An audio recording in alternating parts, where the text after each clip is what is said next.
mayambu ahanba maktada Manipuri wari yumjauna mayambu amuka hana punemjari ngasi swai khoina wari mapuduna laksari wari asi mayam nang nihaktang oirabasu pothana bagidamakta pujarakpani wari asi hingliba natraga laikhidraba kanagumba amataga mari lenana ijaba wari nasade bhapna saduna ijaba wari amakhakni aduga amana wari asi lithokjarapa matamda swai khilan khiba yaurabasu mayamna puksel chawna ngakpiu aduga amana channel asibu mapung phanba matamda saruk yabiboina adom like amadi subscribe share tobiro mohaduna jari phare mayam adudi wari asi haunaba tokjaraklagi wari asi gi maming amaibi hanubi loidang khul asigi oina khwaidagi phaba maibi ama oina mayamna longnai loidang na angang unaba angang pokpa matamda mahak adum yauduna angang asi soida ngamdana adum poi mahakna pokpa angang asi masamu phana su tholai aduga angang asi asoiba amata su yaudi haidana mayamna su hainai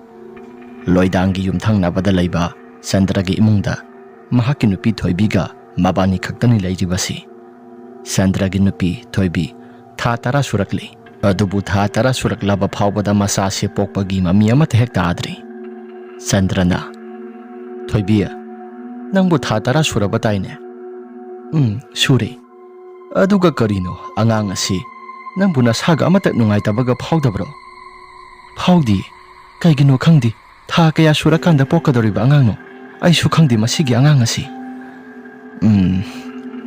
mi mayamna sigumba matam asi angang pokpadi adum yadi yarabani adubu aikhoigi yumthangnabada leiriba ine loidang asi amuktang hangsira hoi kasu kaidi haidana Sandra dusu loidangbu kawga satkre loidangi mayumda laklaba matung Sandrana ine loidang ine tabro loidang su imungdagi tholakli ibungo Sandra nangbu kaidawrage ine namau nupido tha tara suraba phawbada angang asi pokpagi mami amata hek udaba aduda ine nang haktang laaga amutang yengbigiraba hoi ai saga se amutang thongba loisilamkhige aduga laage hoi ine kitang thuna lakpiro asi hairaga Sandra dusu mayumda lakle mahaki nupi thoibigi manakta sangsilakle aduga Sandrana ine dusu lake hayaure nang haktang ngairo ai sa ising asisu haktang loisinkhige hairaga sa ising thongbada loisile Sandrana mahaki nupi thoibidi tha tara surakle haidana thabak amata hek yawhan khitarapani thoibina moitamo angang asi tha tara suraklaba phawbada pokpagi mami amata hek udribasi aidi angang asi phattabo oikadra haidana singbu singnarakli sagai asigi maira oikadariba ahanba isa asi phattanungda thokadra haidana isadasu wakhalse jaja yamna khalai hai nang adumna khanba yadeko kanana khangba tha tara hela sodum pokpa yawnai ekhoi su matamado ngaiba tabani angang adudi mihul chongidana nang su kawba thinba tarakpada adum khangi potni adumna wari sanaduna lairingai loidang lakle makuta thaw ama paiduna lai thaw adu thamle aduga loidangna se ibema thoibi nghaktang phamung asida hipuse thoibi su hipthai Sandra sumanakta lai loidangna thaw adu pairaga thoibi gi mabukta nalaga yengi angang asidia asumna hairakpada Sandra yamna pakhana ine kaidorage angang asi tha tara suraba phawbada pokpa yadribasi mahaki matam khajiktang watli angang asi su yamna sawi khangdreda ibema nangna angang asi pokpada wagadabo eragana lappa sulapna hospital doina puraga poklagera ine hospital da pugadabado paisa nungsa somata laiti ine na phana badum tawbiro angang asi yamna sawi aduna pokpa matamda khajik khara waba khakta sunatana angang asi khara su sokpa yai adudi kamai tawni ine pharesi aisu lairon tinson khara swalaga angang asi phatanungda thokdana bagidamakta phajana poklasi haidana loidang su lai kitingi khara tawraga poklasi hairam laba matungda mayumda hankrai thoibina aidi on thokna tainkreda lai kitingi maramda khoiramduna angang asi pokadaraba Sandrana yarisi angang asi pokbu poklabadi kasu thuidokpa amata tawdradi yari asum tawdana matai manaw ani do namik khara khara hawkibana tha ani henjingkhre tha tarani thoi suraklaba nongmagi numitni thoibina masadu nungaiti haidana Sandrada hairai Sandra su angang pokadaraba male haidana laikai gi kana kanano nupi ahal khara kaurure madugi sumathakta yumthangnabada leiriba loidang adu kauri makhoi mayam ama laktuna angang ase poknabagi damakta semba saba hokre nupa khara amanasu mapalomda langduna lei Sandra di masado laita phangka mata khangdi imung aduda angang kapagi makhol tarakpra haidana Sandra su yamna khaurang na ngairi aitai leiriba miyoi sing adudi marang loina tauri magi thokpa tawduna nupa masel singado wari sanari Sandra di makhoina sanari ba wari singado amata makokta sankidre mahaki nupi ama di masa soida ngamdana pokpa haibado mahaki wakhalda puningda mahaksu thagona sesena khoramjari asomdana loidangna yamna kana tawraba matung laigi tingi khara khoram thoklaba matungda angang asi soida ngamdana pokli thoibi sumasada kaisu thoidokpa amata tawdri angang asi pamduna tholai loidangna se masak mataw yamna phajaba angang nupa masa ama phangle haidana Sandra da hairai Sandrana phuk hawgotli aduga Sandrana oh asok nungsiba isa si tha tara udana aibu lelakhibanine nahana pokpa yaraba angang asi hairaga Sandrana ine mamadi kaisu thoidokpa tawdrabra tawdre mamadu adum gyan tana lehawi kaisu thoidokpa amata tawdre ine gi tawbimal asi nayana karamba matamda singadabano haiba ngamdri kona matang sabamda ine gi angamba soina khara tawsagi karigi lamanoda ibungo yari hairaga loidang adusu imungda angang adu pusinkhre angang adu poklabanina ipan thanabani haidana wa kaya maromama khanaba horakle adubu loidang di angang adu pamna wakhalda sumna khalai angang asidi panthokna matik magul laikhreda sigi angang asi aina lai sanabada sisinarabadi aisi mahi yamna sauna phangba haibado masi oikadoribani angang asi sauba ngairagi asi hairaga loidangi wakhalda phattaba wakhalgi maru hunba hokre numidangi matamna goisili madugi sumathakta thasi numitani angang aduna poklibado thasi numit khakta sunati tanaba numi soisili aduna angang asi hi yai kanba matik maya yamna sienba angang oina pokpana loidang sumahaki wakhalda jajat phattaba wakhal sing khanba hokre loidang mayumda halakle aduga angang asi sauba ngairage haidana wakhalda khanduna dumak laikre ipan thaba loisingkhre chauna pangthoi Sandra sumasagi sujanomjaduna tansilakpa paisa mayam singaduna angangi ipana do khara chauna soli mamitta ahanbu ujabana goisile asum tawdana khara sauraklaba matamda yuhenba sahi manga surakle angang asina sahi manga suraklaba phawboda thoibi makha tana angang amata pokhidri masa nupasi naitom poksaba oibanina kadaida karida soikigadagi ngamkidagi haidana masa nupasi yamna kupna senajai nongmagi numitni yuhenba pukri mapal thangba somda makhoi mamanaba kharaga sanaba lai yuhenbana tabra mayam sigi mafam jaga si sidagi khara kakhalaga siala sai khoi hairaga mahaksu mafam adudagi khara kakhatuna lai yuhenbana karakpada ising sokpa lakliba loidangna uri loidangna yuhenba nangdi kadai de satliba bobo sida sanaba lakpani hairaga angang ado mamanaba mayamga sangu sialibaduda adumak yauksinkhre loidang suphattaba wakhal khanduna angang aduda mamit khaningi matam khara khajaktangdi yengkhigi aduga angang asi aina sanaba yaba matam daisu sanaba hauragi haidana loidang sumhaki wakhalda jaja yamna khanba horakle nongmagi numitni ayu angan baduda yuhenba khujin chawe haidana mahaki mama aduna khujil kaklami mangola duda loidang sodumak phami loidang kanagumba amata laitre masa nupa amadi mamong nupi anisu quarter da thabak tawribane haidana adumak laikre marakta yamna tangna lakpagi wani adubu tha khudingi masa oiba mahakna mama loidang gi damakta paisa su khara tharai paisa su dumak pai ꯊꯕꯛ ꯏꯪꯈꯥꯡꯁꯨ ꯇꯧꯗꯨꯅ ꯃꯆꯥꯁꯤꯡ ꯑꯁꯤ ꯅꯨꯡꯉꯥꯏ ꯌꯥꯏꯐꯅ ꯂꯩꯔꯕ ꯏꯃꯨꯡꯅꯤ꯫ ꯑꯗꯨꯕꯨ ꯀꯔꯤꯒꯤꯅꯣ ꯈꯪꯗꯦ, ꯍꯥꯟꯅꯗꯤ ꯃꯃꯥꯡ ꯊꯛꯀꯤ ꯃꯇꯝꯗ ꯐꯠꯇꯕ ꯊꯕꯛ ꯑꯁꯤ ꯇꯧꯈꯤꯗ꯭ꯔꯤ꯫ ꯌꯣꯍꯦꯟꯕ ꯄꯣꯛꯂꯛꯄ ꯅꯨꯃꯤꯠ ꯑꯗꯨꯗ ꯑꯉꯥꯡ ꯑꯁꯤ ꯍꯤ ꯌꯥꯏ ꯌꯥꯝꯅ ꯆꯦꯟꯕ ꯑꯉꯥꯡꯅꯤ꯫ ꯑꯗꯨꯅ ꯑꯉꯥꯡ ꯑꯁꯤ ꯂꯥꯏ ꯁꯥꯟꯅꯕꯗ ꯁꯤꯖꯤꯟꯅꯔꯕꯗꯤ ꯃꯍꯥꯛꯅ ꯄꯥꯝꯂꯤꯕ ꯑꯄꯥꯝꯕ ꯄꯨꯝꯅꯃꯛꯁꯤꯡ ꯑꯗꯨ ꯂꯣꯏꯅ ꯐꯪꯒꯅꯤ ꯍꯥꯏꯗꯅ ꯂꯣꯏꯗꯥꯡꯁꯨ ꯈꯜꯂꯛꯂꯦ꯫ ꯑꯌꯨꯛꯀꯤ ꯃꯇꯝ ꯑꯗꯨꯗ ꯊꯣꯏꯕꯤꯅ ꯃꯆꯥꯅꯨꯄꯥ ꯌꯣꯍꯦꯟꯕ ꯈꯨꯖꯤꯜ ꯀꯛꯂꯤ꯫ ꯈꯨꯖꯤꯜ ꯀꯛꯅ ꯀꯛꯅ ꯃꯃꯥ, ꯁꯤꯁꯤ ꯌꯥꯝꯅ ꯅꯥꯏ꯫ ꯁꯤ ꯂꯣꯏꯗꯣꯔꯕꯅꯤ, ꯂꯣꯏꯔꯒ ꯆꯥꯛ ꯆꯥꯅꯕ ꯇꯧꯔꯁꯤ ꯍꯥꯏꯗꯅ ꯃꯃꯥ ꯃꯆꯥ ꯑꯅꯤꯗꯣ ꯋꯥꯔꯤ ꯋꯥꯇꯥꯏ ꯀꯌꯥ ꯃꯔꯣꯝ ꯑꯃ ꯃꯪꯒꯣꯜ ꯑꯗꯨꯗ ꯁꯥꯟꯅꯗꯅ ꯈꯨꯖꯤꯜ ꯑꯗꯨ ꯀꯛꯏ꯫ ꯂꯣꯏꯗꯥꯡꯁꯨ ꯇꯧꯔꯤꯕ ꯄꯨꯝꯅꯃꯛꯁꯤꯡ ꯑꯗꯨ ꯎꯔꯤ ꯄꯣꯠꯅꯤ꯫ ꯑꯗꯨꯝ ꯃꯍꯥꯛꯁꯨ ꯇꯨꯃꯤꯟꯅ ꯑꯗꯨꯝ ꯂꯩ꯫ ꯑꯁꯨꯝꯅ ꯈꯨꯖꯤꯜ ꯑꯗꯨ ꯀꯛꯄ ꯂꯣꯏꯔꯕ ꯃꯇꯨꯡ ꯃꯅꯝ ꯅꯝꯕꯁꯨ ꯀꯥꯎꯈ꯭ꯔꯦ꯫ ꯊꯣꯏꯕꯤꯅ ꯃꯁꯥꯒꯤ ꯈꯨꯖꯤꯜ ꯑꯗꯨ ꯍꯤꯡꯈꯣꯜꯒꯤ ꯃꯇꯥꯏ ꯊꯪꯕ ꯁꯔꯨꯛ ꯑꯗꯨꯗ ꯂꯪꯊꯣꯔꯛꯏ꯫ ꯉꯁꯥꯏ ꯃꯈꯩꯗꯒꯤ ꯂꯣꯏꯗꯥꯡ ꯇꯨꯃꯤꯟꯅ ꯑꯗꯨꯝ ꯌꯦꯡꯗꯨꯅ ꯂꯩꯕꯅꯤ꯫ ꯊꯣꯏꯕꯤ ꯃꯁꯥꯗ ꯀꯔꯤꯒꯨꯝꯕ ꯑꯃꯠꯇ ꯈꯟꯕ ꯇꯧꯗ ꯏꯅꯦ, ꯆꯥꯛ ꯆꯥꯔꯕꯣ? ꯊꯣꯏꯕꯤ ꯑꯗꯨꯝꯅ ꯍꯪꯕꯗꯨꯗ ꯂꯣꯏꯗꯥꯡꯁꯨ ꯃꯁꯥꯗꯣ ꯀꯔꯤꯒꯨꯝꯕ ꯑꯃꯠꯇ ꯈꯟꯕ ꯇꯧꯗ ꯇꯨꯃꯤꯟꯅ ꯑꯗꯨꯃꯛ ꯑꯌꯦꯡꯕ ꯃꯐꯝ ꯑꯃꯗ ꯌꯦꯡꯗꯨꯅ ꯂꯩ꯫ ꯊꯣꯏꯕꯤꯅ ꯀꯩꯅꯣꯅꯦ, ꯑꯃꯨꯛꯀ ꯀꯧꯒꯤ, ꯏꯅꯦ, ꯆꯥꯛ ꯆꯥꯔꯕ꯭ꯔꯣ? ꯍꯟꯗꯛꯃꯨꯛꯇꯤ ꯂꯣꯏꯗꯥꯡ ꯃꯁꯥꯗꯣ ꯀꯔꯤꯒꯨꯝꯕ ꯑꯃꯅ ꯏꯄꯨ ꯄꯨꯕꯒꯨꯝꯅ ꯇꯧꯔꯨꯕꯗꯣ ꯃꯁꯥꯗꯣ ꯈꯪꯄ꯭ꯔꯦꯛ ꯈꯪꯂꯛꯏ꯫ ꯑꯗꯨꯒ ꯈꯪꯍꯩ ꯈꯪꯖꯤꯟꯗ ꯍꯥꯏꯔꯛꯏ, ꯆꯥꯗ꯭ꯔꯤꯗ, ꯅꯈꯣꯏꯕꯨ ꯆꯥꯔꯕ꯭ꯔꯣ? ꯏꯅꯦ, ꯆꯥꯗ꯭ꯔꯤꯗ, ꯏꯅꯦꯕꯨ ꯅꯁꯥ ꯅꯨꯡꯉꯥꯏꯇꯕ꯭ꯔꯣ?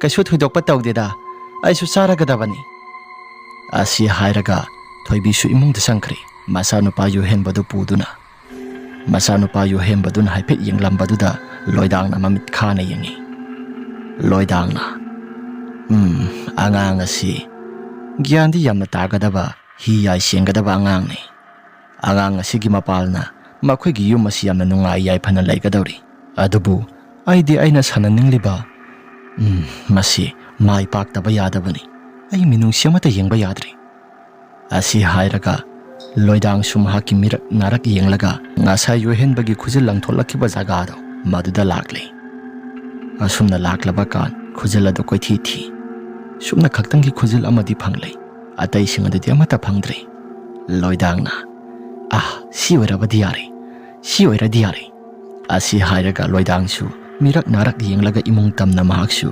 ꯃꯁꯥꯒꯤ ꯃꯌꯨꯝꯗ ꯂꯥꯛꯇꯨꯅ ꯆꯪꯈ꯭ꯔꯦ꯫ ꯅꯨꯃꯤꯠꯇꯨꯁꯨ ꯍꯧꯈ꯭ꯔꯦ꯫ ꯃꯊꯪꯒꯤ ꯅꯨꯃꯤꯠꯅꯤ꯫ ꯅꯨꯃꯤꯠ ꯑꯗꯨꯗ ꯆꯟꯗ꯭ꯔꯁꯨ ꯊꯕꯛ ꯆꯠꯂꯨꯒꯦ ꯍꯥꯏꯗꯅ ꯂꯧꯕꯨꯛ ꯃꯥꯏꯀꯩ ꯄꯥꯡꯅ ꯆꯠꯈ꯭ꯔꯦ꯫ ꯊꯣꯏꯕꯤꯁꯨ ꯏꯃꯨꯡ ꯃꯅꯨꯡꯗ ꯆꯥꯛ ꯏꯟꯁꯥꯡ ꯊꯣꯡꯗꯨꯅ ꯂꯩ꯫ ꯌꯣꯍꯦꯟꯕꯅ ꯃꯄꯥꯜ ꯑꯗꯨꯗ ꯃꯊꯟꯇ ꯁꯥꯟꯅꯗꯨꯅ ꯂꯩ꯫ ꯂꯣꯏꯗꯥꯡꯅ ꯑꯉꯥꯡ ꯑꯁꯤ ꯆꯞꯇꯤ ꯆꯥꯔꯤꯁꯦ,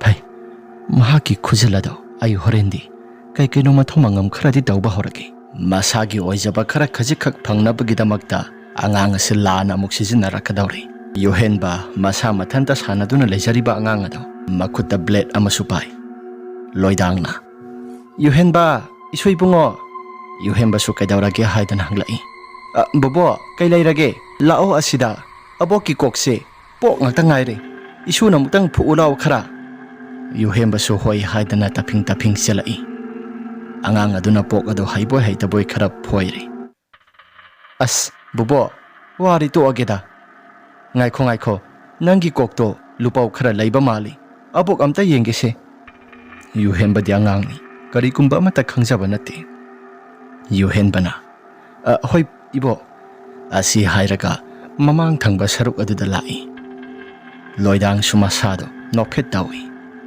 ꯑꯁꯨꯝ ꯃꯍꯥꯛꯅ ꯃꯀꯣꯛ ꯑꯗꯨꯗ ꯂꯨꯄꯧ ꯂꯩꯕ꯭ꯔꯥ ꯌꯦꯡꯒꯦ ꯍꯥꯏꯗꯅ ꯌꯦꯡꯗꯅ ꯀꯩꯁꯨ ꯊꯣꯏꯗꯣꯛꯄ ꯑꯃꯠꯇ ꯂꯩꯇ꯭ꯔꯕ ꯑꯉꯥꯡ, ꯏꯅꯧ ꯅꯧꯖꯔꯤꯕ ꯑꯉꯥꯡ ꯑꯗꯨꯗ ꯀꯩꯁꯨ ꯈꯪꯂꯔꯣꯏ ꯍꯥꯏꯕꯒꯤ ꯃꯇꯥꯒꯨꯝ ꯂꯨꯄꯧ ꯂꯩꯕ꯭ꯔꯥ ꯌꯦꯡꯒꯦ ꯍꯥꯏꯖꯤꯟꯅꯔꯒ ꯑꯉꯥꯡ ꯑꯗꯨꯒꯤ ꯐꯤꯗꯣꯜ ꯊꯪꯕ ꯁꯔꯨꯛ ꯐꯨꯔꯤꯠ ꯃꯆꯦꯠ ꯑꯃ ꯀꯛꯍꯧꯔꯦ꯫ ꯌꯥꯔꯦ, ꯂꯩꯇ꯭ꯔꯦ꯫ ꯑꯁꯨꯝꯅ ꯉꯁꯥꯏ ꯃꯍꯥꯛꯅ ꯄꯥꯏꯍꯧꯕ ꯕ꯭ꯂꯦꯗ ꯑꯗꯨꯅ ꯀꯛꯊꯠꯂꯕꯗꯨꯗ ꯑꯉꯥꯡ ꯑꯗꯨꯒꯤ ꯐꯨꯔꯤꯠ ꯃꯆꯦꯠ ꯑꯗꯨ ꯌꯦꯡꯗꯅ ꯂꯣꯏꯗꯥꯡ ꯑꯈꯥꯕ ꯃꯤꯅꯣꯛ ꯑꯃꯗ ꯅꯣꯛꯏ꯫ ꯌꯣꯍꯦꯟꯕꯁꯨ ꯑꯕꯣꯛ, ꯆꯠꯄ ꯌꯥꯔꯗ꯭ꯔꯥ?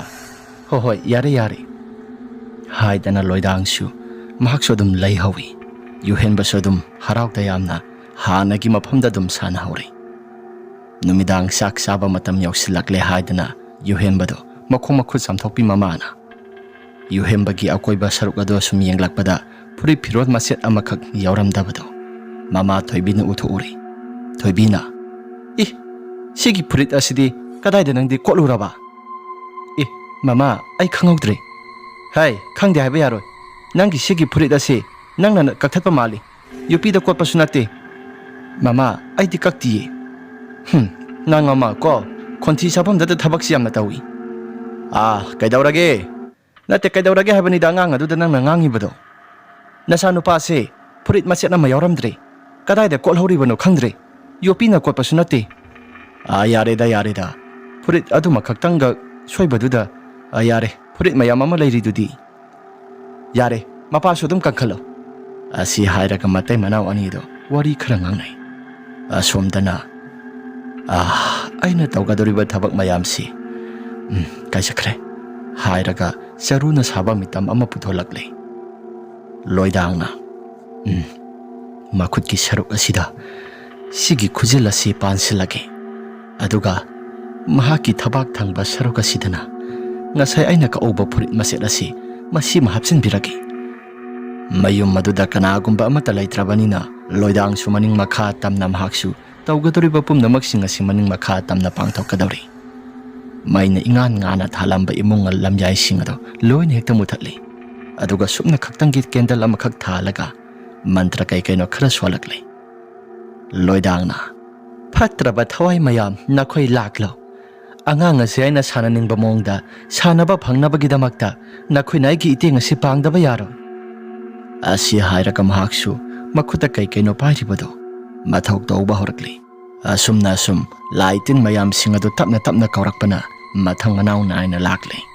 Akiba panglaba saktam kaya maromama law do na lakli. Laimu mayam ama lakli. Aduga ngasay mahak na makuta pairiba saruna saba mitam maduda. Loidang mahaki masada I khara thoon na bagidamagta athawba posak ama thanggumba ama pairi. Aduga mahaki khubak mayay aduda lenthatli. Khubak mayay aduda tarakliba I singado. Mahaki makutna pairiba mitam madugi thabak thangba saruk adomda tahalai. Aduga mitam madugi thabak thangba saruk aduda masil tumba posak amana khara tapna singi. Asomdana yohenba nungay na potharingay matamni.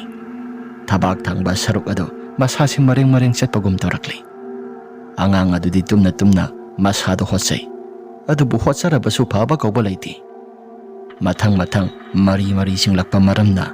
Angang adugi thabak adudasu karigumba posak amana singlakpagi matawgumna. Mathang manaw na ayna mami mathang tarakli. Yuhemba sumasado sa inakwal khara phaurakpana angang nagoysili. Mikap thorak tu na mahaksu. Mama, aigi thabak ase kaino mitawg tawre. Hagazabu holabasu yadi phatiye. Haiduna hairai. Yeng thorakpada mahaki mama thoibina. Ish, sidi kamay tawriba? Tabra, moy mapa hogolose. Sandra so hogolai. Sandra na hogolakpada masagi thabak aduda tariba dakpam singado. Karigumba sa amana kaina khotkibagi matawgumna I mayamama khara thoktuna mafam jaga aduda I masum mayamama thoktuna taraklibado purit mathakta su phauribadu urakle. Sandrana sidi kamaina nate mataw karamna sidi. Sandra su mataw karamna haidana masado ipapa khalle. Thoibina sidi kaksing na sikhibasu nate adagi kang na sibasu nate sidi mataw karamna. Ngaiko yumthangnabagi ine loidang si amta karugi nang hekta leiramo. Hairaga Sandra su loidangi manak tamna lakle. Asomdana mama masa ani khakta lehauri. Adumna lairingay yuhenbagi masado mamit manang ngorong ongkhalakle. Aduga masilda su murum soli. Ay salagi haidana. Adumna solingay matam maduda yumasigi akoy basi karigumba posak khara kapalaw bagi makhol yamna tarakle. Makhol tarakli basing asi angang mayam amana kapalaw ba tawdana yuhembada lao haidana haibagi matawgumna maron mari khara su tarai. Yuhenba sumadugi pakum oina. Hoy, ay lage ngihakta ngayramo. Se, ay thadose, ay salage se. Hairaga mama na phariba makut adu thadoktuna satnaba yamna kana hotnarami. Yuhenbagi matawaduda mama thoibi su pakhatpe hemalaktana. Se, isa thoi kasu thudokpa amata tawroisi. Se, kasu thudokpa amata tawroisi. Mama ne se. Yuhenbasu phana punaba amata ngamdaba makai. Phukaiduna satkya haidana tawrai. Thoibisu masado yamna kana phajai. Yuhenbadi masado apunaba amana pubagumna masado kainom itaw tawraklabani. Matildusu oro tarai. Mami manadusu ngorong ongkotuna anguba ngakta ngaikre. Masagi matawado da thoibisu akitujung bakara phaurai. Masagi matawado mataw karam na tawraklibano haibado maduso mata khangdre. Asomdana Chandra Loidangi mayumda lakle. Loidangi yumase hanadi maina pungan ngana thanbani. Numisimadi maisu pumamamlami. Chandrana kaino tawriba sidia. Maisu loina pumamhekta mamaga thali. Aduga mataw karam na sidi. As onthokna mamkhrada. Satliba lairak asisu koina muk satlaga muk sanai. Hairaga sangtabadi yadabanina Loidangi mayumado khara thuna sanglakle. Aduga thong aduda dongdong launa thilli. Ine che ine thong samta hang ine matam adusu baro khara helaklabani. Loidang ngasai makai sanaramba mayam singado sablepi. Loidang na aina tawge khallaba thabak singa se loina hekta ayetpa piraklabani.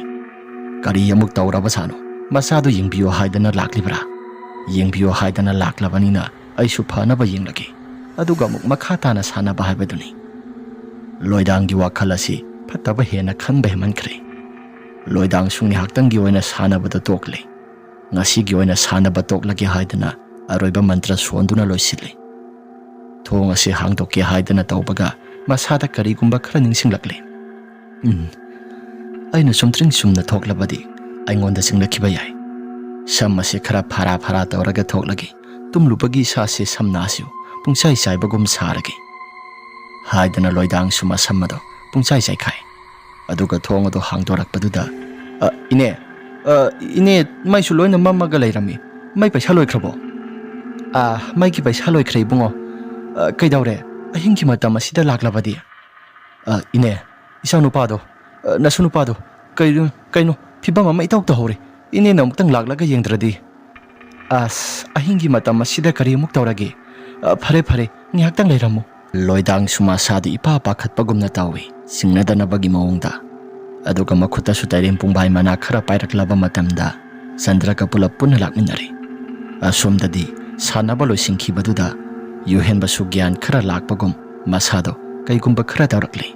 Loidang sanglakpa matam maduda yuhenba masado tupak taba makai makhaduda dum hipthai. Phamung aduda hippaga lay. Thoibina ine nasunupa se kainum itaw tawkhre. Ini na muktang yengdragadi. Hoida ay laklabanina dum pharanida. Hairaga khudang ado paiduna yengsinai. Makutta pairakliba tairen pungbhai manado maduna yuhenbada khara kalli.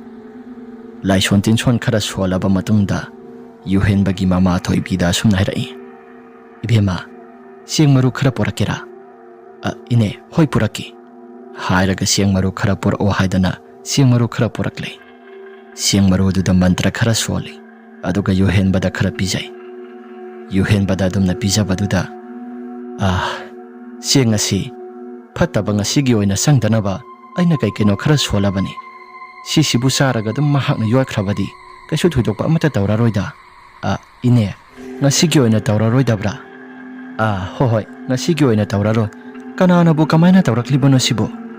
Thabak thangba saruk asisu yamna sokli. Aduni ini aisu khangdi hagolaklaga mamagi thabakse nare haidana aingonda yamna kana hogdorai. Aduda aisu kaidawrage haidana yinglubada thabak asida sa kaina khotkibagumna mami khara taraga leirami. Yuhenbagi matawadu ubada Loidangna masa mathanta sumna khanjai. Aina tawriba thabak singa si panti paledana. Makha tarakpadudi sidagi hena tapna aina tawrakpadu nakhoi yengo. Hairaga kaisu marat ilai lejadraba imung amadi angang asida tahangadoribada sasi kuona thangda Loidang laina pirakpa saithengda mahaksu khara taplabasu tapna phangani haibasi mahak masana kauthuuri. Ngihaktangi mahaki khanthadaba mataw aduna kuona thangda mahaksu awaphamda tarakadore haibasi mahak nongmata khandi. Yari sibema ngasigi oinadi kaisu thuidokpa amata tawraroisi. Phare nakhoisu gyan tana pothauro. Asokpasibudi hayeng aina kaino khara hidak mahi semlaga thombigi. Thomlabadi kaisu thuidokpa amata tawroida. Asi hairaga Loidang mahak sumayumda hankre. Numittumadi matai manau ani do masado senabaduda tumboi tumdaboi tawduna ahing ado lele. Nongalak kanda loidang na sumna khalle. Ay na ngarang sanaribado mapung phan hek sanarubada angang asigi thawai mi dudi ay na sukhara paisilagadabani. Adubu mapasina karan phukidana ay na tawgadaba thabak mayam singado amate hek mai pakpa ngamkidre. Fai sidagi henba kaya marom ama ay na tawba yaina tawge. Hairaga numit kharani hausinkhre. Noong manumit amani loidang mahaki hingkholda ngang masa mayam sing hairang lairang paaliba mayam sing ado numit chap yung khalakpa matamda heknaba yamna kana tawrai. Asumna heknaba tawrakpaduda loidang angang sing ado tan-tandana pui. Loidang na wakhalda karigumba khara khalakle. Pungton gi matamni pungton ado lam-lamdana sain hekle. Aduga kaino mantra khara swalaba matungda yuhenba do kaurakle. Yuhenba tabro nangbo yuhenba. Yuhenba su kaidawrage abok haidana sentholai. Maduda loidangna se khwaidagi chawba mahing thungba pungdona si sugidamakta aina hekpani.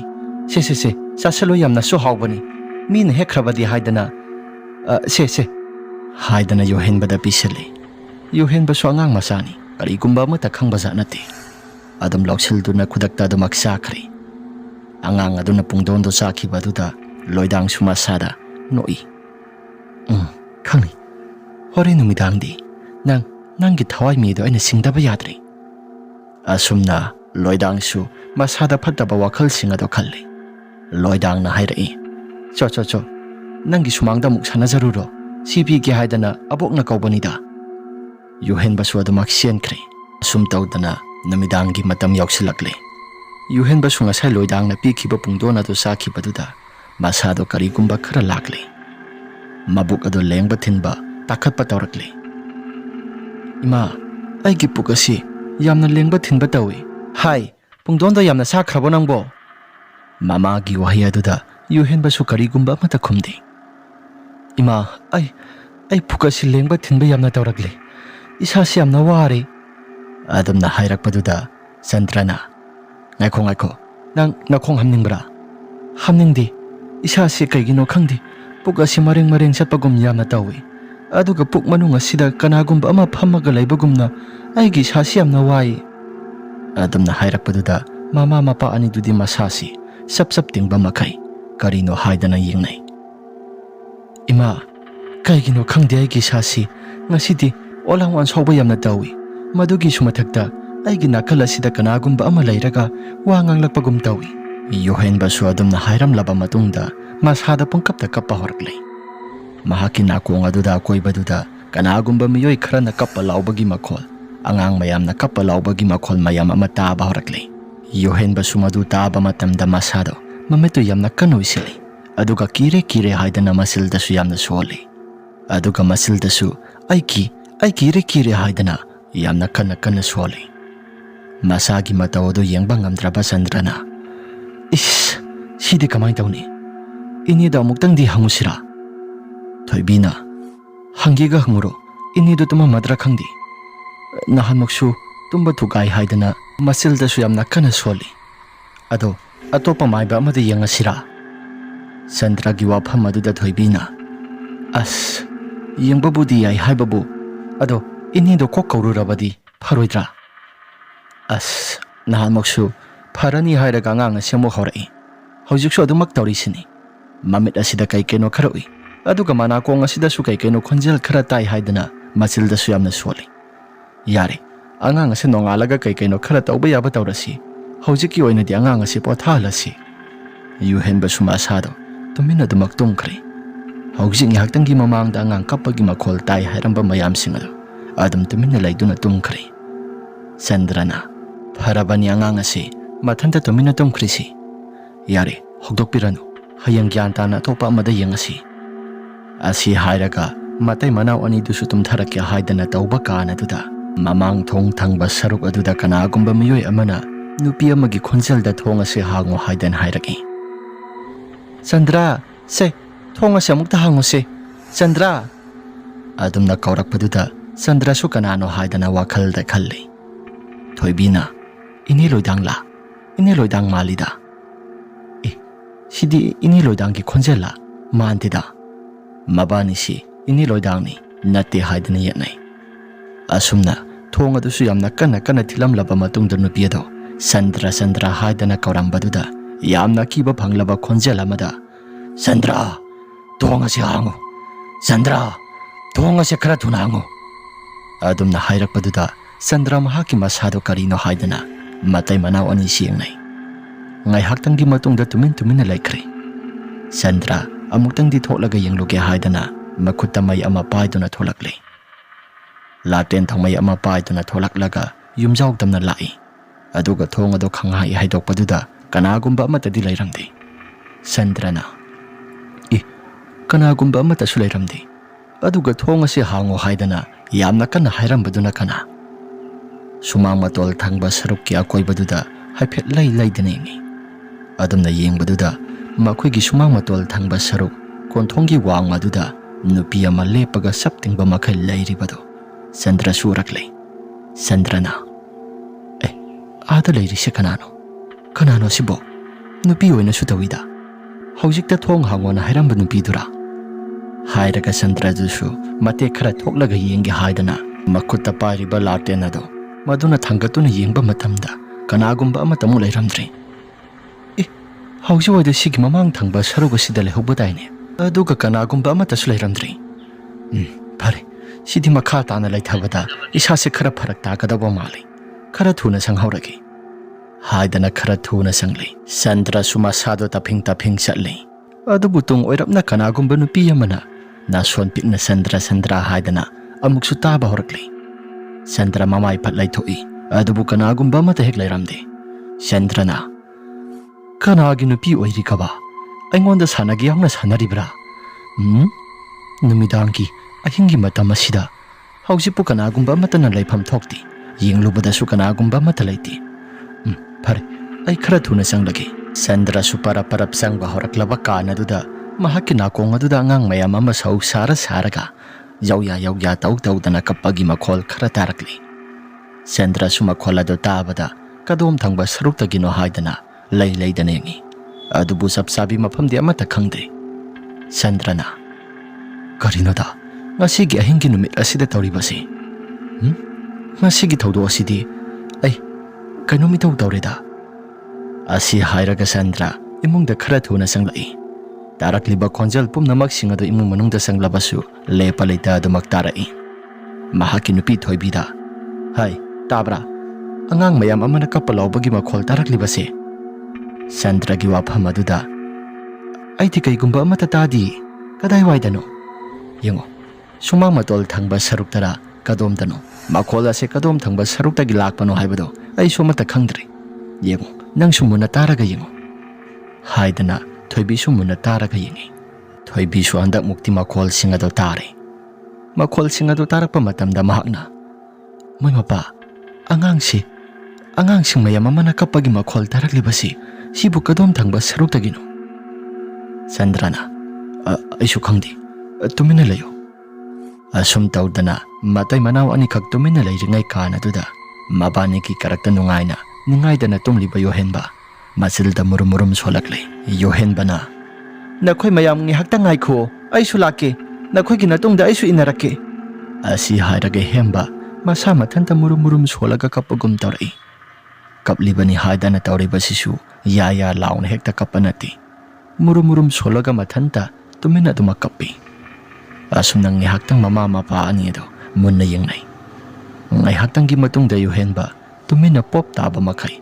adumak makha ta na tum thakri asum tawdana nonga laklaba kanda yohenba sa ising loina sa thokpa loisilaba matungda Sandrana tabra mama atopada yengdu sarukpadi ine loidang sida yengsi mahagado laibra yengokhigi haidana yohenbagi mapa Sandra dusu loidang tana lai loidang hoi yoba matamda karigumba amata su lairamde loidang su laiba uramde yum adugi sauraba thong adusu waikhu banduna lolammi kadai tana sakrabano masa nupagi manakta sakrabara hoida salamba su yarida phare ini loidang laitrabanina atopa maiba amada yengba haibaduni Sa isingsu sanaba loisilabanina thong thongnau loina lonsilaga lehawi.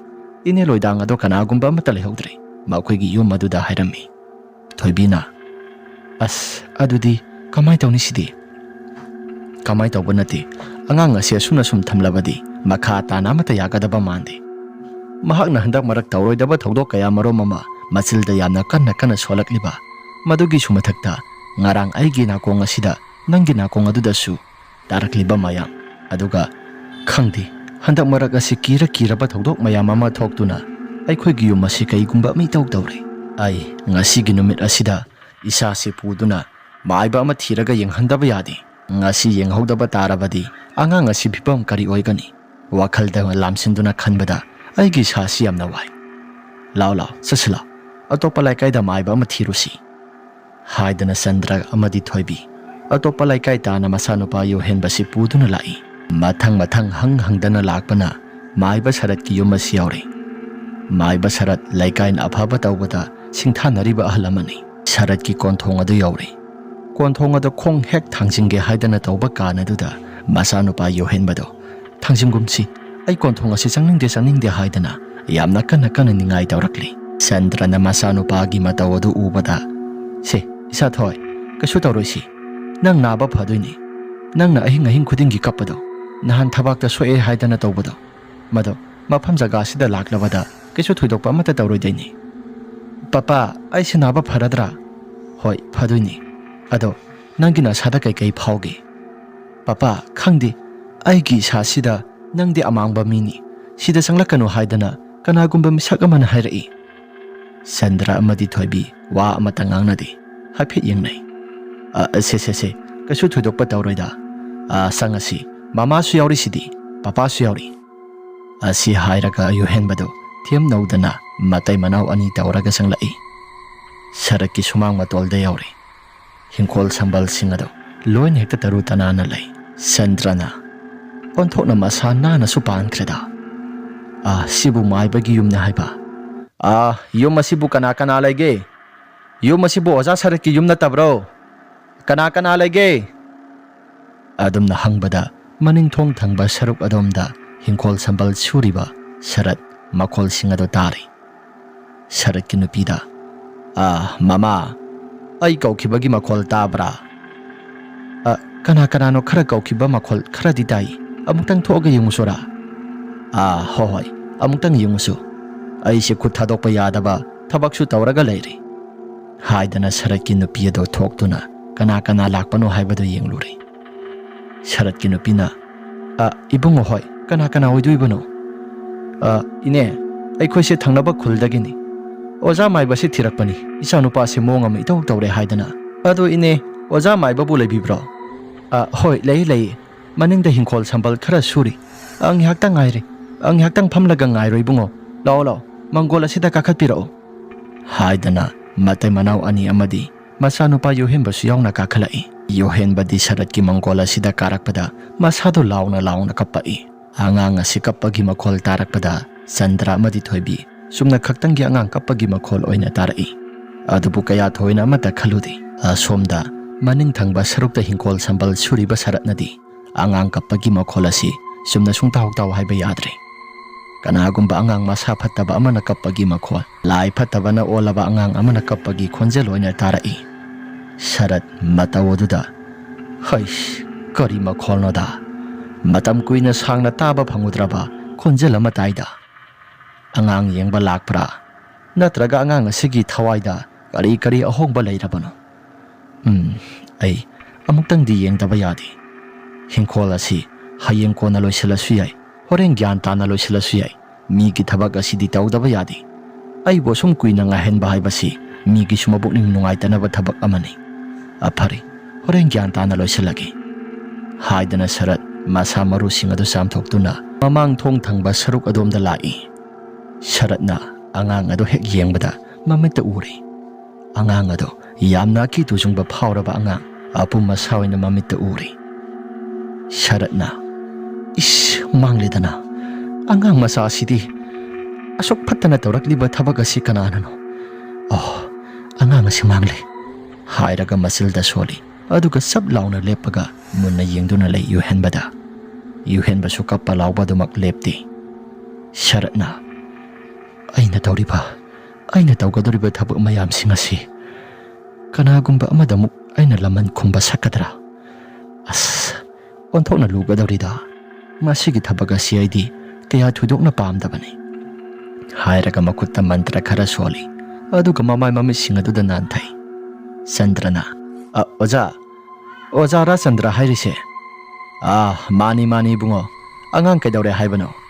ꯑꯣꯖꯥ, ꯑꯩꯒꯤ ꯏꯆꯥꯅꯨꯄꯥꯁꯤ ꯑꯍꯤꯡ ꯈꯨꯗꯤꯡꯒꯤ ꯀꯩꯅꯣ ꯈꯪꯗꯦ, ꯌꯥꯝꯅ ꯃꯁꯥꯁꯤ ꯆꯨꯔꯣꯜ ꯌꯥꯝꯅ ꯂꯣꯜꯂꯤ꯫ ꯃꯗꯨꯒꯤꯁꯨ ꯃꯊꯛꯇ ꯑꯩꯈꯣꯏꯒꯤ ꯏꯃꯨꯡ ꯃꯅꯨꯡ ꯑꯁꯤ ꯍꯟꯗꯛ ꯃꯔꯛꯇꯤ ꯑꯉꯥꯡ ꯃꯌꯥꯝ ꯑꯃꯅ ꯀꯞꯄ ꯂꯥꯎꯕꯒꯤ ꯃꯈꯣꯜ ꯌꯥꯝꯅ ꯇꯥꯏ꯫ ꯃꯗꯨ ꯈꯛꯇꯁꯨ ꯅꯠꯇꯦ, ꯅꯍꯥꯟ ꯑꯍꯥꯟꯕ ꯅꯨꯃꯤꯠꯇꯨꯗ ꯏꯆꯥꯅꯨꯄꯥ ꯑꯁꯤ ꯊꯕꯥꯛꯇ ꯀꯔꯤꯒꯨꯝꯕ ꯈꯨꯖꯤꯜ ꯈꯔꯅ ꯈꯣꯠꯂꯛꯑꯦ ꯍꯥꯏꯗꯅ ꯃꯁꯥꯁꯤ ꯊꯕꯥꯛꯁꯤ ꯅꯨꯡꯉꯥꯏꯇꯦ ꯍꯥꯏꯗꯅ ꯇꯧꯍꯧꯏ꯫ ꯃꯗꯨꯗ ꯅꯨꯃꯤꯠꯇꯨꯃꯗꯤ ꯑꯩꯈꯣꯏꯒꯤ ꯌꯨꯝꯊꯪꯅꯕꯗ ꯂꯩꯕ ꯏꯅꯦ ꯂꯣꯏꯗꯥꯡꯅ ꯃꯍꯥꯛꯅ ꯀꯩꯅꯣ ꯈꯔ ꯇꯧꯕꯗꯨꯗ ꯑꯉꯥꯡ ꯑꯁꯤ ꯅꯨꯃꯤꯠꯇꯨꯒꯤ ꯑꯣꯏꯅꯗꯤ ꯐꯈꯤ꯫ ꯑꯗꯨꯕꯨ ꯅꯨꯃꯤꯠꯇꯨ ꯈꯛꯇꯒꯤ ꯑꯣꯏꯅ ꯐꯕꯒꯤ ꯋꯥꯅꯤ, ꯃꯈꯥ ꯇꯥꯔꯛꯄ ꯅꯨꯃꯤꯠꯇ ꯐꯕꯗꯤ ꯑꯃꯠꯇ ꯂꯩꯈꯤꯗ꯭ꯔꯦ꯫ ꯂꯣꯏꯗꯥꯡ ꯄꯜꯂꯛꯄꯗꯨꯗ ꯁꯔꯠ ꯃꯁꯥꯗ ꯇꯨ ꯈ꯭ꯌꯥꯎ ꯂꯥꯎꯅ ꯆꯨꯡꯂꯛꯏ꯫ ꯃꯃꯥꯡ ꯊꯛꯀꯤ ꯃꯇꯝꯗ ꯂꯣꯏꯗꯥꯡ ꯑꯃꯗꯤ ꯁꯔꯠ ꯌꯥꯅꯈꯤꯗꯕꯁꯨ ꯃꯌꯥꯝ ꯑꯃ ꯂꯩꯔꯕꯅꯤ꯫ ꯍꯥꯟꯅ ꯃꯃꯥꯡ ꯊꯛꯇ ꯂꯣꯏꯗꯥꯡꯅ ꯃꯤꯗ ꯊꯥꯖꯤꯟꯗꯅ ꯐꯠꯇꯕ ꯀꯌꯥ ꯃꯔꯨꯝ ꯑꯃ ꯇꯧꯔꯝꯕ ꯁꯔꯠꯅ ꯑꯐꯕ ꯊꯕꯛ ꯇꯧꯕꯅꯤꯅ ꯂꯣꯏꯗꯥꯡꯅꯁꯨ ꯈꯔ ꯌꯦꯡꯊꯤꯕ ꯌꯥꯎꯈꯤꯕꯅꯤ꯫ ꯌꯨꯍꯦꯟꯕ ꯄꯣꯛꯄ ꯃꯇꯝꯗꯒꯤ ꯍꯧꯅ ꯂꯣꯏꯗꯥꯡ ꯑꯁꯤ ꯐꯠꯇꯕ ꯊꯕꯛꯇ ꯈꯣꯡꯗꯥꯕ ꯍꯧꯔꯛꯂꯕꯅꯤ꯫ ꯑꯗꯨꯕꯨ ꯆꯍꯤ 5ꯒꯤ ꯃꯅꯨꯡ ꯑꯁꯤꯗ ꯃꯍꯥꯛꯅ ꯐꯠꯇꯕ ꯊꯕꯛ ꯇꯧꯔꯛꯄꯁꯤ ꯈꯔ ꯃꯈꯩꯁꯨ ꯃꯊꯤ ꯐꯣꯡꯂꯦ꯫ ꯁꯔꯠꯅ ꯃꯁꯤ ꯄꯨꯝꯅꯃꯛꯁꯤꯡ ꯑꯁꯤ ꯈꯪꯂꯕ ꯃꯇꯝꯗ ꯋꯥꯗꯤ ꯑꯃꯠꯇ ꯉꯥꯡꯗ ꯁꯦ ꯀꯗꯥꯏꯅꯣ? ꯑꯉꯥꯡ ꯑꯗꯨꯒꯤ ꯈꯨꯗꯥꯡ ꯑꯗꯨ ꯄꯤꯔꯛꯂꯣ, ꯑꯩ ꯃꯤꯍꯨꯜ ꯌꯦꯡꯒꯦ꯫ ꯃꯤꯍꯨꯜ ꯌꯦꯡꯕ ꯃꯇꯝꯗ ꯆꯞ ꯆꯥꯅ ꯍꯦꯛ ꯈꯪꯂꯦ꯫ ꯑꯉꯥꯡ ꯑꯁꯤꯒꯤ ꯃꯕꯨꯛ ꯃꯅꯨꯡꯗ ꯐꯠꯇ꯭ꯔꯕ ꯀꯩꯅꯣ ꯄꯣꯠꯂꯝ ꯈꯔ ꯌꯥꯎꯔꯤ ꯍꯥꯏꯕ ꯃꯍꯥꯛ ꯃꯁꯥꯅ ꯈꯪꯂꯦ꯫ ꯁꯔꯠꯅ ꯑꯉꯥꯡ ꯑꯁꯤꯗꯤ ꯃꯤꯒꯤ ꯄꯣꯠ ꯈꯔ ꯆꯪꯂꯦꯗꯅ꯫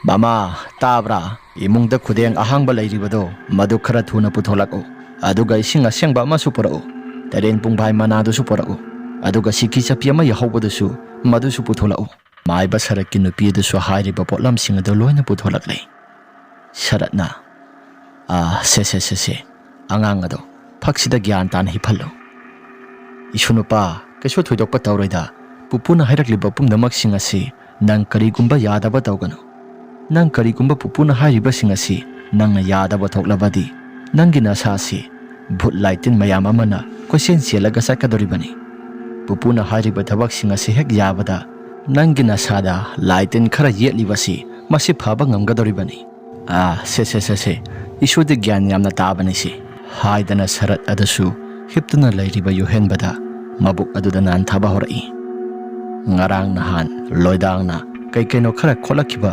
ꯃꯍꯥꯛꯀꯤ ꯗꯥꯛꯐꯝ ꯑꯗꯨꯁꯨ ꯐꯅꯕꯒꯤꯗꯃꯛꯇ ꯐꯖꯅ ꯌꯦꯡꯁꯤꯟꯕꯤ꯫ ꯆꯟꯗ꯭ꯔꯅ ꯑꯣꯖꯥ, ꯏꯅꯦ ꯂꯣꯏꯗꯥꯡꯅ ꯌꯦꯡꯁꯤꯟꯕꯤꯒꯦ ꯍꯥꯏꯔꯒ ꯑꯗꯨꯝ ꯌꯦꯡꯈꯤꯗ꯭ꯔꯤ, ꯑꯗꯨꯅ ꯏꯆꯥꯅꯨꯄꯥꯒꯤ ꯐꯤꯕꯝ ꯑꯁꯤ ꯁꯨꯃꯥꯏꯅ ꯁꯨꯝ ꯇꯧꯔꯒ ꯂꯩꯔꯦ꯫ ꯁꯔꯠ ꯑꯗꯣ ꯂꯣꯏꯗꯥꯡ ꯄꯜꯂꯛꯄꯗꯨꯗ ꯃꯁꯥꯗꯣ ꯀꯩꯅꯣ ꯈꯔ ꯈꯜꯂꯛꯏ꯫ ꯀꯩꯁꯨ ꯊꯣꯏꯗꯣꯛꯄ ꯑꯃꯠꯇ ꯇꯧꯔꯣꯏꯁꯤ, ꯍꯤꯗꯥꯛ ꯈꯔ ꯌꯥꯜꯂꯒ ꯑꯗꯨꯝ ꯇꯩꯁꯤꯟꯁꯤ, ꯍꯤꯗꯥꯛ ꯈꯔ ꯁꯦꯝꯂꯀꯥꯟꯗ ꯑꯗꯨꯝ ꯈꯔ ꯃꯈꯩꯁꯨ ꯊꯣꯝꯃꯒ ꯑꯗꯨꯝ ꯌꯥꯅꯤꯗ ꯍꯥꯏꯔꯒ ꯍꯤꯗꯥꯛ ꯈꯔ ꯁꯨꯒꯥꯏꯗꯅ ꯌꯨꯍꯦꯟꯕꯒꯤ ꯑꯁꯣꯛꯄ ꯃꯐꯝ ꯑꯗꯨꯗ ꯇꯩꯕ ꯍꯧꯔꯛꯂꯦ꯫ ꯌꯨꯍꯦꯟꯕꯁꯨ ꯊꯨꯞꯄꯦ ꯍꯥꯏꯗꯅ ꯃꯁꯥꯗꯣ ꯈꯔ ꯃꯈꯩꯁꯨ ꯀꯞꯄꯤ꯫ ꯃꯃꯥ ꯊꯣꯏꯕꯤꯅ ꯏꯕꯨꯡꯉꯣ, ꯀꯩꯁꯨ ꯊꯣꯏꯗꯣꯛꯄ ꯇꯧꯔꯣꯏꯁꯤ, ꯅꯪ ꯐꯅꯕꯅꯤ꯫ ꯏꯁꯨꯕꯨ ꯊꯨꯞꯄ꯭ꯔꯅꯦ? ꯊꯨꯞꯄꯤ ꯍꯥꯏꯗꯅ ꯌꯨꯍꯦꯟꯕꯁꯨ ꯍꯥꯏꯔꯛꯏ꯫ ꯀꯩꯁꯨ ꯊꯣꯏꯗꯣꯛꯄ ꯇꯧꯔꯣꯏꯗ, ꯁꯦ ꯄꯨꯄꯨꯅ ꯇꯧꯔꯤꯁꯤ ꯅꯪꯒꯤ ꯐꯅꯕꯅꯤ꯫ ꯃꯆꯤꯜꯗꯁꯨ ꯇꯩꯔꯦꯡ ꯄꯨꯡꯚꯥꯏ ꯃꯅꯥꯗꯨꯗ ꯀꯩꯅꯣ ꯈꯔ ꯌꯥꯝꯅ ꯁꯣꯜꯂꯤ, ꯑꯗꯨꯒ ꯏꯁꯤꯡꯗ ꯂꯨꯞꯂꯕ ꯀꯥꯟ ꯃꯕꯨꯛ ꯑꯗꯨꯗ ꯐꯠ ꯀꯟꯁꯤꯜꯂꯤ꯫ ꯑꯁꯨꯝꯅ ꯀꯜꯂꯕ ꯀꯥꯟ ꯑꯗꯨꯗ ꯏꯁꯤꯡꯗꯁꯨ ꯂꯥꯏꯁꯣꯟ ꯇꯤꯟꯁꯣꯟ ꯈꯔ ꯁꯣꯜꯂꯤ꯫ ꯏꯁꯤꯡ ꯑꯁꯤ ꯊꯛꯆꯤꯜꯂꯣ ꯍꯥꯏꯗꯅ ꯌꯨꯍꯦꯟꯕꯗ ꯄꯤꯁꯤꯜꯂꯤ꯫ ꯌꯨꯍꯦꯟꯕꯁꯨ ꯏꯁꯤꯡ ꯑꯗꯨ ꯊꯛꯏ, ꯑꯗꯨꯒ ꯃꯁꯥꯗꯣ ꯑꯣꯅꯤꯡ ꯁꯥꯅꯤꯡꯕ ꯈꯔ ꯇꯧꯔꯛꯂꯦ ꯍꯥꯏꯗꯅ ꯌꯨꯍꯦꯟꯕꯗꯣ ꯍꯧꯒꯠꯂꯛꯏ꯫ ꯌꯨꯍꯦꯟꯕꯅ ꯃꯃꯥ, ꯑꯩ ꯏꯁꯥꯁꯤ ꯑꯣꯅꯤꯡꯉꯤ ꯑꯁꯨꯝꯅ ꯍꯥꯏꯔꯛꯄꯗ ꯉꯁꯥꯏ ꯄꯨꯊꯣꯛꯂꯛꯈꯤꯕ ꯈꯨꯗꯦꯡ ꯑꯗꯣ ꯁꯠ ꯂꯥꯎꯅ ꯏꯟꯁꯤꯜꯂꯤ ꯁꯔꯠꯅ꯫ ꯏꯟꯁꯤꯜꯂꯛꯂꯤꯕ ꯈꯨꯗꯦꯡ ꯑꯗꯨꯗ ꯃꯤꯑꯣꯏꯕꯒꯤ ꯈꯨꯖꯤꯜ ꯃꯌꯥꯝ ꯑꯃ ꯍꯦꯛꯇ ꯇꯥꯔꯛꯏ꯫ ꯃꯗꯨ ꯈꯛꯇꯁꯨ ꯅꯠꯇꯅ ꯐꯤ ꯃꯆꯤꯠ ꯃꯌꯥꯝ ꯑꯃꯁꯨ ꯇꯥꯔꯛꯏ꯫ ꯁꯝ ꯆꯔꯩ ꯈꯔ ꯃꯈꯩꯁꯨ ꯇꯥꯔꯛꯏ꯫ ꯁꯝ ꯆꯔꯩꯗꯣ ꯃꯁꯤꯡ ꯊꯤꯉꯝꯗꯅ ꯇꯥꯔꯛꯏ꯫ Yuhenbagi masado pop taba makai masado wabana kham thenglabani. Sharatna, khara watli si. Nang no thola kadaba yamna maru oiba ama watli. Si pupu nangi puk ado paibigi. Manangal thangba saruk aduga mabuk aduga paibiduna khara meselli. Yuhenbadu sumabuk ado nare haidana yamna kana kapai. Asumna haina saruna saba mita mama Yuhenbagi mayaduda yamna wana otholakli. Asumna otholakliba phataba mayam singasi uba matamda Thoibi amadi Chandra masado angakpana kham thengli. Yuhenba masado ware haidana pop taba makai makhaduda adum tumthakri. Yuhenba gyan mangduna takibaduda Thoibi, oza angang asi. Kasu thudokpa tawroi pakai kano. Masasi phataba mayam singasi lauthokibaduda wadana masasi pothabani. Sigi phataba mayam si mai thaduna manghandragadi yaroidri angang asi. Chandrana, oza asuk yamkhraba phataba mayam asidi matau karamna sidi. Tharakliba mi asi araiba mi nate. Nakhoiga yamna naksinana leiba misak amani. Adumna hairakpada matai manau ani du yinglei. Oza hairi sibu aibu gyanam ita taba ngamjadre. Wado mayak singna hekta habi oza. Mamang thakki matamda yamna phana horakiba misak amakhakni. Adubu handak marak mahakna tawrakliba mong matau singasi. Karino gyamen amate hekta adre. Afaba tawjariba khoi phataba tawba mahakna loina chenthaba haibado madu oirakadori. Hairakliba wafam singasi Thoibi amadi Chandra gyan lauksinba ngamdi. Sharatna, yengo. Nakhoina phana khaliba nane loidang ado. Madu afaba misak nati. Tauriba pumnamak sing hakna loina tawrakpani. Oza, ini loidangna. Adu pikraba angang asida matau karamna. Nangi nasano pasi. Thasi numit amadi tanaba numita poki. Maduna maram oiduna angang asi hiyay asuki matik yamna kanba angang oy. Angang asi hek pokiba matamdagi hauraga aina sum yengbada. Mahaki thabak thauram sing aduda phatabaromda ontharai. Nakhoina nungai yai phana ubasi angang asigi matik mayayna nungairakani haibasi mahak khangi. Miyoiba haiba miyoibasi kalakpa yengthiba haibasi lairambana mi amaga wakhalon sumanadi. Madugi sumathakta kalak yengthinaba mayam singasina maram oiduna phatraba thabak mayam amasu taunaba maru hulhalli.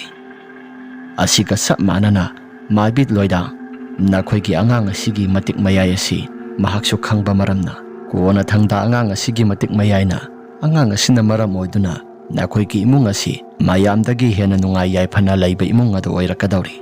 Aduna angang asi matik mayai samnabagidamakta mahakna angang asi sanaba horakpani. Nakhoi mahakna sidai sida othorakpa matamda khujil mayam ama yauraklibasi khujil kakpa matamda manam namdana langthokiba maramna khudong sabasi lokibani. Thoibi suning singlakli nuwang manumit ama hobe tawba matamda khujil ado kaklaga manam namdabi langthokibado. Thoibi na, oza aina nongma ama angang asigi khujil ase kaklaga manam namdabida langthokri. Hobe tawkibaduna ra khangdri. Maduna sumaram moiduna angang asi mahaki purit masu kaya marom ama sidai sida taraklibasi masi mahaki phi maset amakak laukibado. Phi maset amakaktana masi phataba thabak asisu mahaki khujila sika pulap punduna tawrakpani. Phare lahen hallo haibra kari haibano nakhoi ki apam bhairau. Oza lahen makti hanba pamdi laigi saibi jai theng phang ba haibado mahak ojara sanu aikhoi di phataba thabak asi tawba pamdida.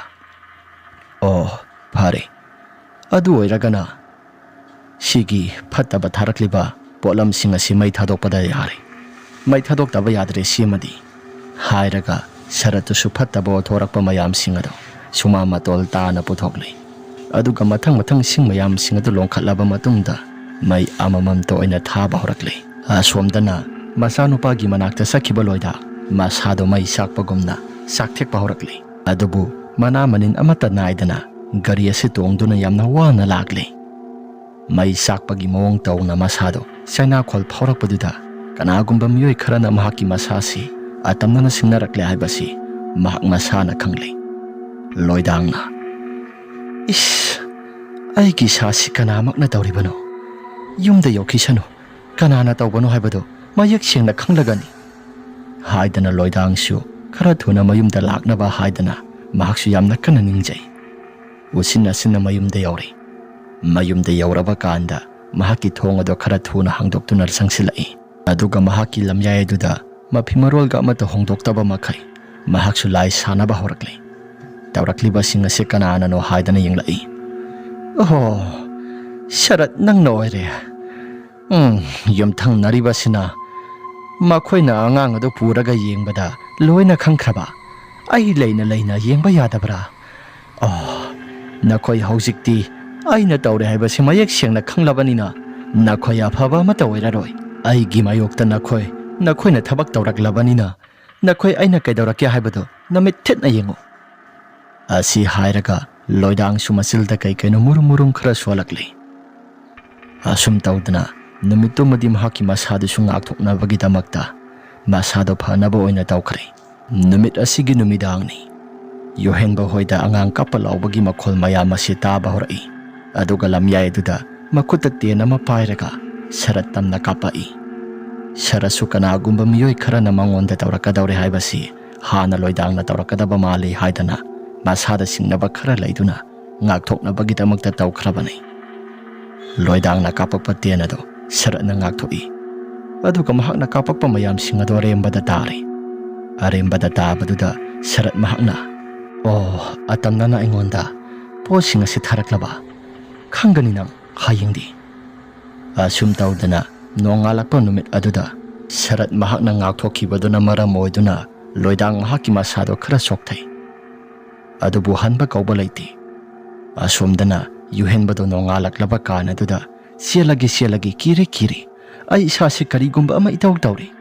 Kanagumba miyoi kharana kaure haidana masilda suyamna solai. Sandra masagi mataw aduda khara thuna sianabani haidana tawrai. Masanupa yuhenba sigi mataw singaduda Sharatki mayum tana lakli. Sharatusu puraklaba kan asomdana kam tawri. Yuhenba masado angang amagi matawgum tawdri. Kanagumba miyoi ama sangkibagi matawgumna ahalamangi wangak sangangang laklaga mamagi makut ado kantoi. Aduga taping sialaga sorok aduda yamna yang sienkre. Laikagi mayam sangduna koitan tana si haidana thoibina mungtang phabiyo haidana thoibina laudana sienduna laikai mayam sangduna phari. Yuhenbado pharaga porak laba matungda makhoigi mangkol tamna porai. Yuhenbana, "Aibu phabiganu laikagi mangpham asida ai chatlagi." Asum haina yamna kana lawi.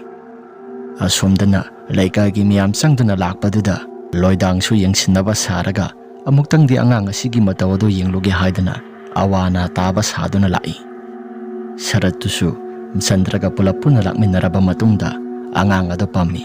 Sharatna, "Isu, se kaisu thoidokpa amata tawroisi. Mangphamda kanano kauribado lakano hayo aduga kausu kaurakano hayo." Chandrana, "Oza, tawriba mawngsing asibu." Sharatna khut khatlaga wa amata nganglakano haidana tawi. Asumna yuhenbado hipali phak amada. Aduga Chandrana, "Oza, kai sangadaba?" Sharatna, "Kaisu thoidokpa amata sangloi. Aina polamsing ado porakli. Ayare haidana lai khurambada sangadaba polamsing ado putholakli. Laikagi miyam amasu sumang aduda loina tillari. Madugi marak aduda Loidangsu adumak lairi. Sharatna siki sapidu puthorakli. Loidang lai haiba khangi mayam marak aduda sumang aduda mi sing adu solna tinbaduda Sharatna ikokokna di adum khangli. Adubu Chandrana di Loidang lai haiba khangdi thoibi sodu mangai. Sharatna siki sapidu puthoraklaba kan marai bakta namle. Yuhenbagi masado yamna kana lawi. Masada saina khol phawbagi matawgumna yamna kana lauraga mahaki masa manung aduda satlauna karigumba posak ama paithokibagumna Yuhenbagi masa manungdagi paithokre. Yuhenbana adumna hek tawrakpaduda Sharatna sumna hairai, "Yengo, mapung phana sumna angang asi tawraklabanina angang asida tawrakliba phatraba misagado ngaihaktangi matungda masado saina khol phawba horaklakadabani." Sarasu loidang tazarasani haibagi matagum yamna kana laurei. Asumna tawbaduda loidang su tuminadumak mahaki mayumda hankri mayam amata khangdabida. Numidangi matam yoksilakpaduda loidang mahak sungak thoknabagidamakta tawrami. Adubu ngasai saratna tawkiba mayam lai khuramkiba mayam singaduna maram oiduna loidang mahaki masilado phaidekpa horei. Masilado singtheklakpaduda loidang su mantra songadaba mayam singado amata sonba ngamkidri. Makhong adu su chatpa ngamdri sikli kanagumba amana yamna kana thudeklakpagumna saina khol mayam ama phawri. Makut ye thangba na madusu pot karigumba amata paiba ngamdri. Phadrak tarabagumna makut ado arembada loina tare. Loidangna oh ai ngasida khangle aina tawruba phatraba phol mayam singaduna ngasisi ai su saina khol asi phangbani. Oh aina sanagi khaluba mayam si arembada loina taraba. Phare angang asi tungkoina hingjara-sanu ai su phataba lambi asida tawraroige haidana loidang adusu masagi phamungda dum hiptuna laikhre. Nongalak kan thawa yaudraba haksang loidanggi lairambaduda mayam asi ingangai. Masa nupa adu khudakta kauthare aduga mamagi mathomangam singa si pangthokpa loisilaba matungda saradha karama loisilaba kan makhogi yumpham asi yonthoktu topa mi amada thanamle. Masa nupa adu su thabakki mafam aduda dum laikhre. Makha tarakpaduda yohenba hoigi imung ado karigumba amata su tawrakidre. Asum tawdana fataba thabak tawba miyoising asidi ahanbada nungaijarabasu kona thangda laigi wayel hek yaurakpa matamda awa saina khol khangduna mapunsi chupa sibagi chairak phawba phangba yai haibasi masigi wari asina takli. Aduna akhoi hingminaringai matamda migi phanaba dum tawsi matam kuina sangna nungsinana akhoi pulap punna leiminasi kalakpa yengthiba yaudraba matam maduda nungsi sanana laiba haibado madumak oikadoribani. Wari ase matang asida loisinjari. Wari ase nungaibirabadi like amadi subscribe share tawbiramu haiduna jari. Phare mayam madudi ngasigidi matang asida loisinjaragi. Mathangi warida amuk hana thengnarasi.